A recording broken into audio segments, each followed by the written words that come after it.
Hello friends, इस video में हम सॉल्व करने वाले हैं बौद्ध धर्म पर आधारित 50 प्लस से अधिक महत्वपूर्ण प्रश्नों को इस वीडियो में हम सॉल्व करने वाले हैं।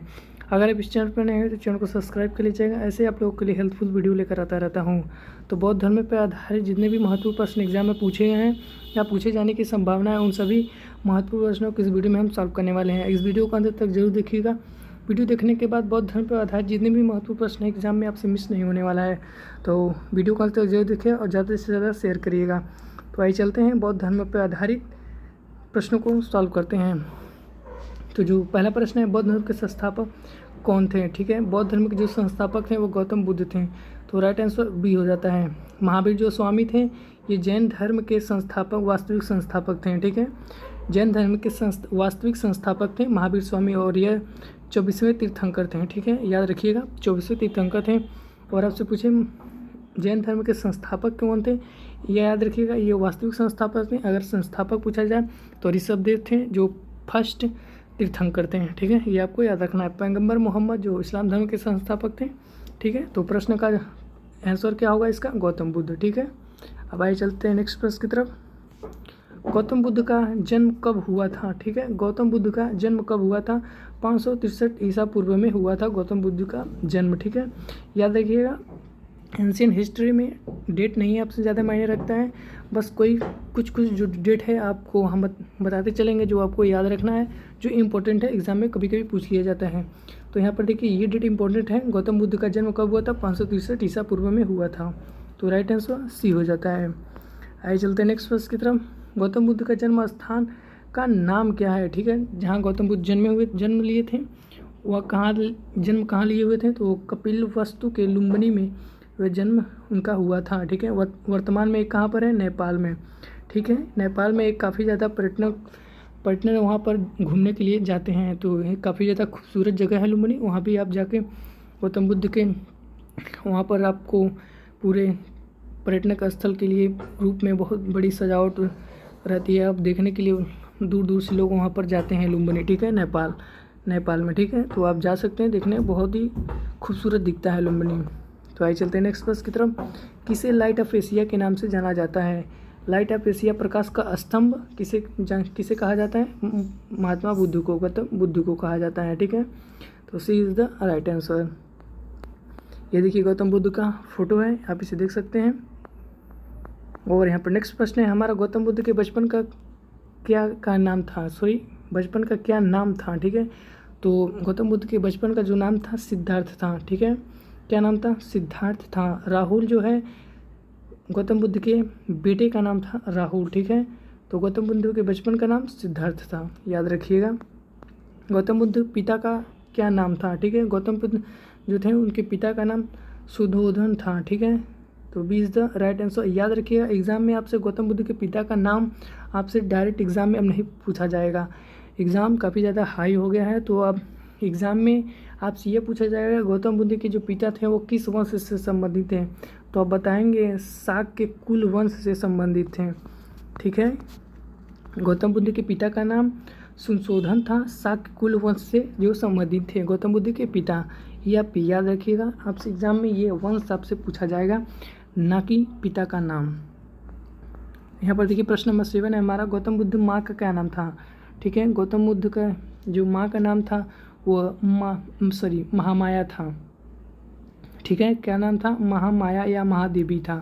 ठीक है, तो राइट आंसर सी हो जाता है। ठीक है, महादेवी या महामाया। ठीक है, ये भी आपसे एग्जाम में नहीं पूछा जाएगा कि गौतम बुद्ध के माँ का क्या नाम था, वंश पूछा जाएगा। तो गौतम बुद्ध की जो माँ थी वह कोलिया वंश से संबंधित थी। ठीक है, कोलिया वंश से संबंधित थी महामाया। ठीक है, गौतम बुद्ध की जो माँ थी। ठीक है, ये आपको याद रखना है।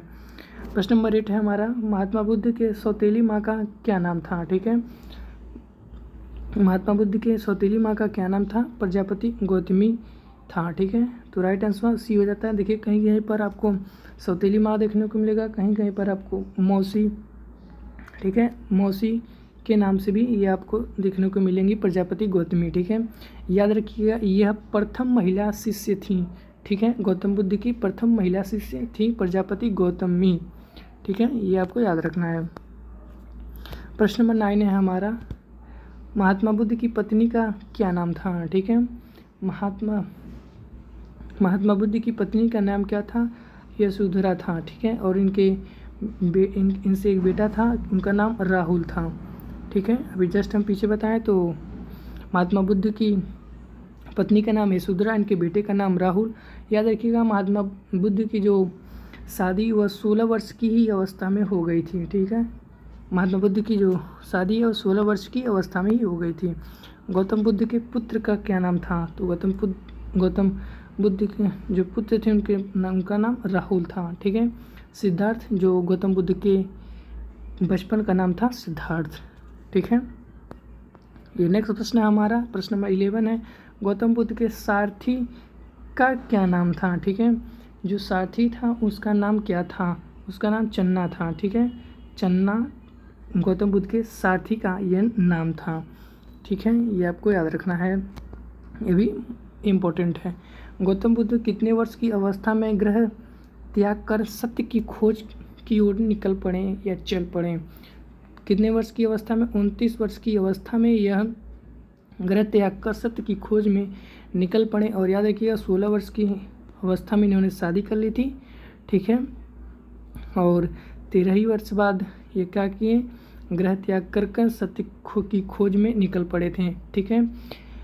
देखिए यहाँ पर ग्रह त्याग कर सत्य की खोज में के निकल पड़े। तो बौद्ध धर्म में महात्मा बुद्ध के द्वारा ग्रह त्याग की प्रक्रिया को महाभिनिष्क्रमण के नाम से जाना जाता है, ठीक है। ये प्रश्न अभी आगे आने वाला है, तो आप वहाँ से भी नोट कर लीजिएगा।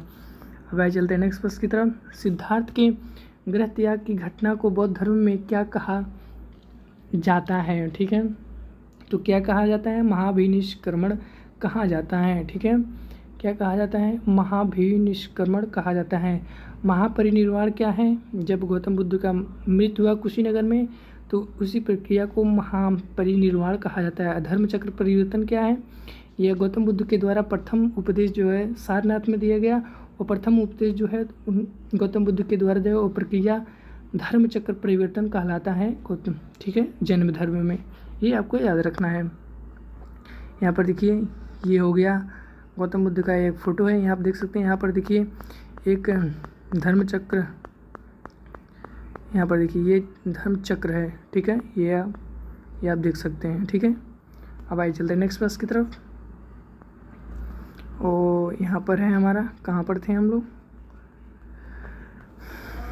तो यहाँ पर ये प्रश्न नंबर 13 हो चुका था, अब 14 है। प्रश्न नंबर 14 है, बुद्ध ने अपना प्रथम गुरु किसने बनाया? बुद्ध ने अपना प्रथम गुरु किसे बनाया था? ठीक है, किसे बनाया था? अलार कलाम को अपना प्रथम गुरु बनाए थे, ठीक है। कहाँ पर बनाए थे? तो याद रखिए, राजगृह में अपना प्रथम गुरु अलार कलाम को बनाए थे, ठीक है। अद्वितीय जो थे, जो द्वितीय थे रुद्रक थे, ठीक है। ये द्वितीय रुद्र थे।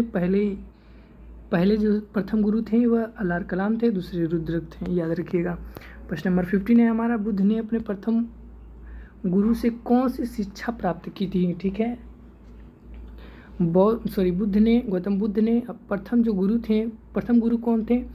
तो अभी जस्ट पीछे अलार कलाम थे। अलार कलाम से कौन सी शिक्षा प्राप्त की थी? तो आप बताएंगे सांख्य दर्शन की शिक्षा प्राप्त किए थे अपने प्रथम गुरु अलार कलाम के द्वारा, ठीक है। अब आइए चलते हैं नेक्स्ट प्रश्न की तरफ। प्रश्न नंबर हमारा 16 है, बुद्ध धर्म के दूसरे गुरु, गौतम बुद्ध के दूसरे गुरु का नाम क्या था? क्या नाम था? रुद्रक था। तो राइट आंसर सी हो जाता है, रुद्रक राम प्रताप थे, ठीक है। इनसे जो है योग दर्शन की शिक्षा प्राप्त किए थे। रुद्रक से गौतम बुद्ध योग दर्शन की शिक्षा प्राप्त किए थे। किसके द्वारा? रुद्रक के द्वारा। अलार कलाम के द्वारा सांख्यिक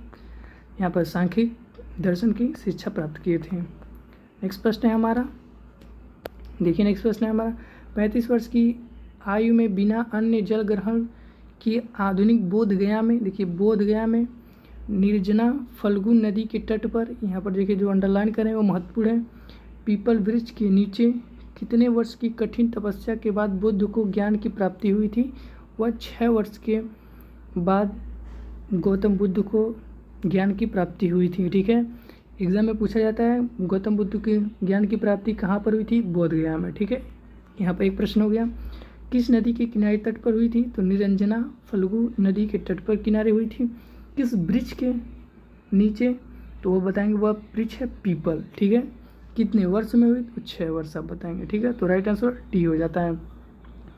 अब आइए चलते हैं नेक्स्ट प्रश्न की तरफ। ज्ञान प्राप्ति के बाद सिद्धार्थ को क्या कहा गया? ठीक है, जब ज्ञान प्राप्ति हो गई 6 साल बाद तो उन्हें क्या कहा गया? उन्हें गौतम बुद्ध तथागत भी कहा गया। ठीक है, महावीर नहीं। ठीक है, ये अभी दोनों राइट आंसर हो जाएंगे। ठीक है, याद रखिएगा।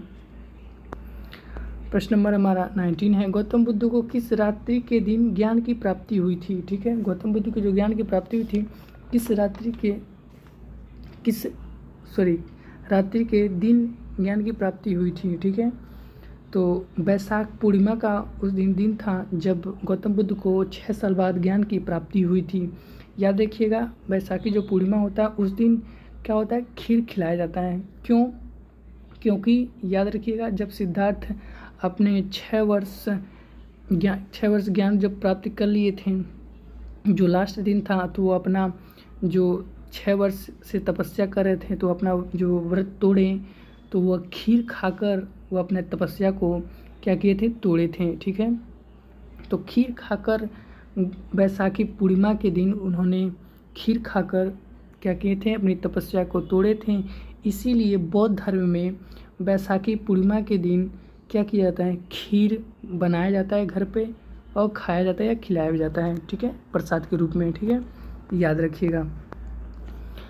प्रश्न नंबर 20 है हमारा, गौतम बुद्ध ने अपना पहला उपदेश कहाँ दिया था? ठीक है, गौतम बुद्ध अपना पहला उपदेश अभी जस्ट पीछे बताएं कहाँ पर दिया था? सारनाथ में।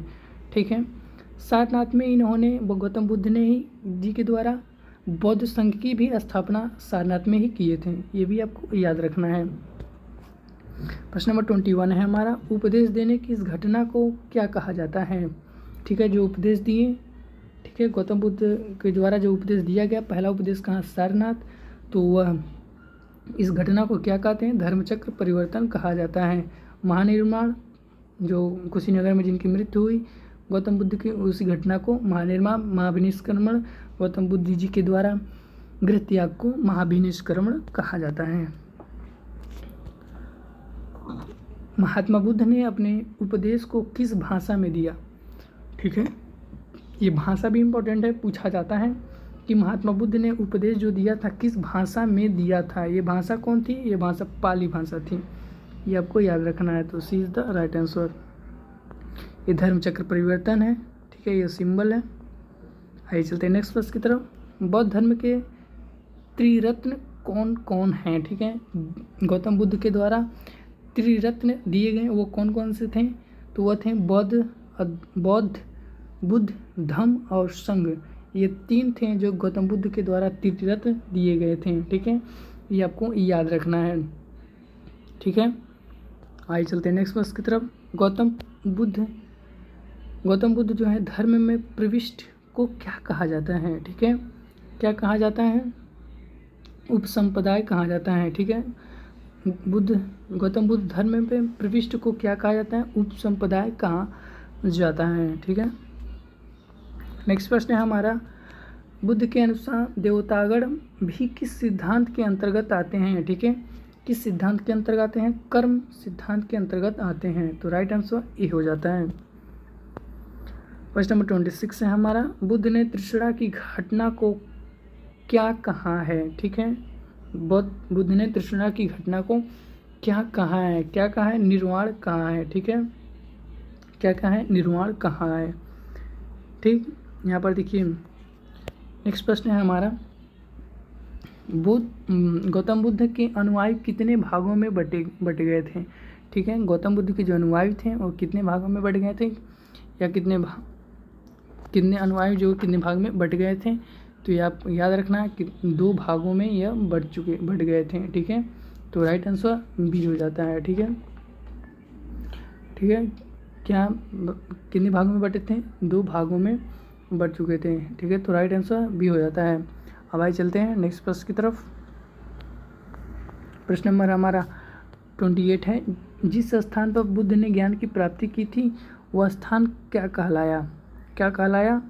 तो जस्ट पीछे भी हम पढ़ के आए बोध गया कल आया। ठीक है, आइए चलते हैं नेक्स्ट प्रश्न की तरफ। महात्मा बुद्ध की मृत्यु कहाँ पर हुई थी? कहाँ पर हुई थी? कुशीनगर में। ठीक है, और इस प्रक्रिया को क्या कहा जाता है बौद्ध धर्म में? महानिर्वाण कहा जाता है, निर्वाण कहा जाता है। ठीक है, आइए चलते हैं हम नेक्स्ट प्रश्न की तरफ। नेक्स्ट प्रश्न है हमारा प्रश्न नंबर 13 है, महात्मा बुद्ध की मृत्यु कब हुई थी? ठीक है, जो महात्मा बुद्ध की जो मृत्यु है वह 483 ईसा पूर्व में हुई थी। महात्मा बुद्ध जी की मृत्यु याद रखिएगा, प्रश्न पूछा जाता है। ठीक है, ये भी प्रश्न पूछा जा सकता है और प्रश्न ये भी पूछा जा सकता है कि महात्मा बुद्ध जो है इनकी मृत्यु किस शासक काल के या किस वंश के शासन काल में हुआ था। ठीक है, उस समय जो था, ठीक है, उस समय हर्यक वंश के समांतर थे या समाकालीन थे। तो उस समय अजातशत्रु जो हर्यक वंश का शासक था। ठीक है, अजातशत्रु। ठीक है, अजातशत्रु के ही शासनकाल में महात्मा बुद्ध की क्या हुई थी? मृत्यु हुई थी। ठीक है, ये भी आपको नोट कर लेना है, ये भी मोस्ट इंपॉर्टेंट प्रश्न है। प्रश्न नंबर 13 है हमारा, महात्मा बुद्ध की मृत्यु की घटना को बौद्ध धर्म में क्या कहा गया है? ठीक है, क्या कहा गया है?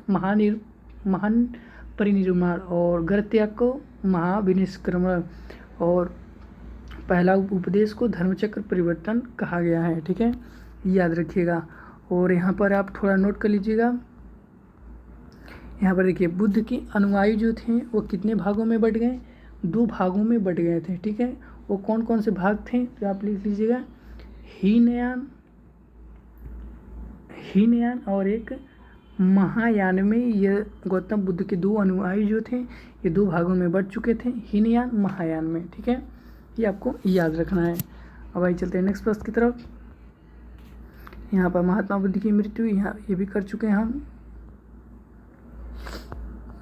प्रश्न नंबर 32 से करना है हमको। तो देखिए, प्रश्न नंबर 32 है हमारा कि प्रथम बौद्ध संगति जो थी, ठीक है, जब गौतम बुद्ध की मृत्यु हो गई अजातशत्रु के शासन काल में ही, तो प्रथम बौद्ध संगति का ही जस्ट क्या आयोजन किया गया। प्रथम बौद्ध संगति जो है किसके शासन काल में आयोजित हुआ था? तो ये आपसे पूछा गया है। तो किसके शासन काल में हुआ था? अजातशत्रु के ही शासन काल में हुआ था। ठीक है, कब हुआ था? 483 ईसा पूर्व में हुआ था। ठीक है, ठीक है, तो प्रथम बौद्ध संगति अजातशत्रु के ही द्वारा हुआ था, इस शासनकाल में हुआ था। इसकी अध्यक्षता किसने किया था? महाकश्यप ने इसकी अध्यक्षता किए थे। ठीक है, और ये भी पूछा जाता है प्रथम बौद्ध संगति जो है कहाँ पर आयोजित किया गया था। ठीक है, तो कहाँ पर ये आयोजित किया गया था? तो आप बताएंगे राजगृह में। ठीक है, राजगृह में यह आयोजित किया गया था। ठीक है, राजगृह के सप्तपर्णी गुफा में यह आयोजित किया गया था। प्रश्न नंबर हमारा 33 है, द्वितीय बौद्ध संगति किसके शासन काल में हुआ था? ठीक है, जो द्वितीय बौद्ध संगति है यह 383 BC में हुआ था। ठीक है, आयोजन इसका 383 BC में हुआ था। और ये किसके शासनकाल में? तो आप बताएंगे कालाशोक के शासनकाल में हुआ था, जो यह शिशुनाग वंश से संबंधित था। ठीक है, शिशुनाग वंश से। ठीक है, और इसमें ये कहाँ पर आयोजित हुआ था द्वितीय बौद्ध संगति? तो आप बताएंगे वैशाली। ठीक है, कहाँ बताएंगे? वैशाली में ये आयोजित हुआ था। ठीक है, और इसकी अध्यक्षता बौद्ध संगति द्वितीय की अध्यक्षता किसने किए थे?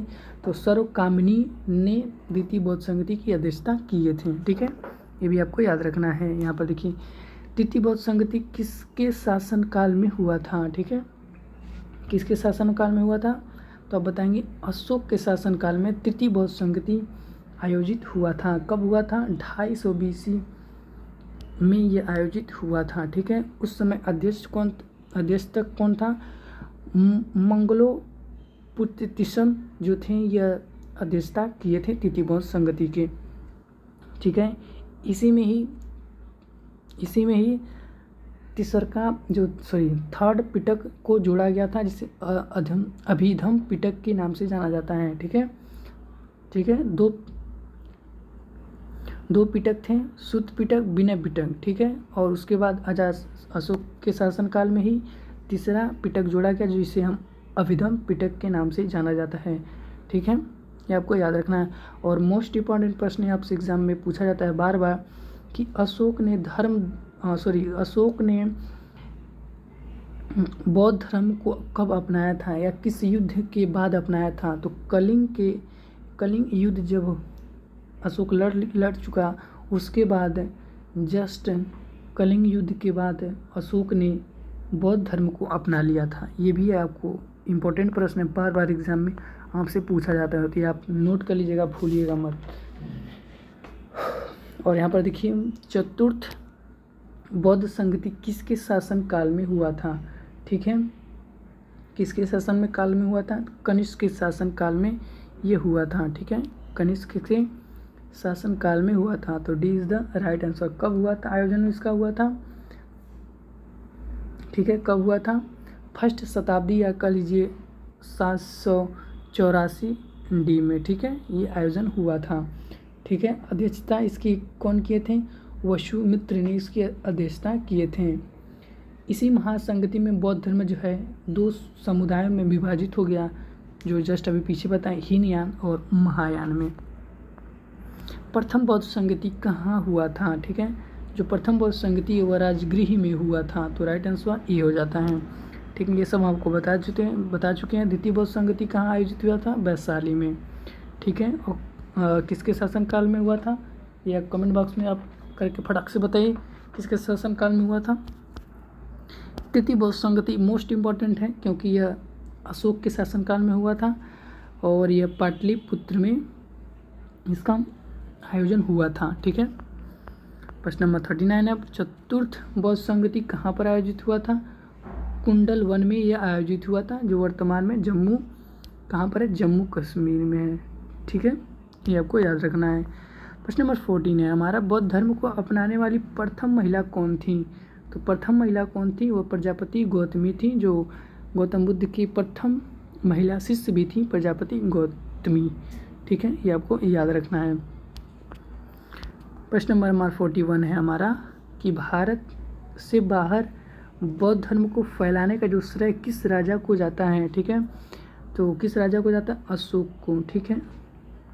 अशोक के ही द्वारा बौद्ध धर्म को बाहर फैलाने का श्रेय अशोक को ही जाता है, क्योंकि यह श्रीलंका में अपने बेटे और अपनी पत्नी को कहाँ पर भेजा था? बौद्ध धर्म को प्रचार करने के लिए श्रीलंका पर भेजे थे, ठीक है, अशोक के द्वारा। और यहाँ पर देखिए बौद्ध धर्म का परम धर्म लक्ष्य क्या है, ठीक है। बौद्ध धर्म का परम धर्म लक्ष्य क्या है, ठीक है, क्या है? प्रतिपदा है, ठीक है। प्रतिपदा बौद्ध धर्म का परम धर्म लक्ष्य है, ठीक है। यहाँ पर देखिए प्रश्न नंबर हमारा 43 है। धार्मिक जुलूस की शुरुआत सबसे पहले किस धर्म से शुरू की गई थी, ठीक है। किस धर्म से शुरू की गई थी? तो आप बताएंगे बौद्ध धर्म से, ठीक है। तो राइट आंसर सी हो जाता है, ठीक है। कुछ हम आपको यहाँ पर नोट डाल के लिखवा देना है, आप लिख लीजिएगा।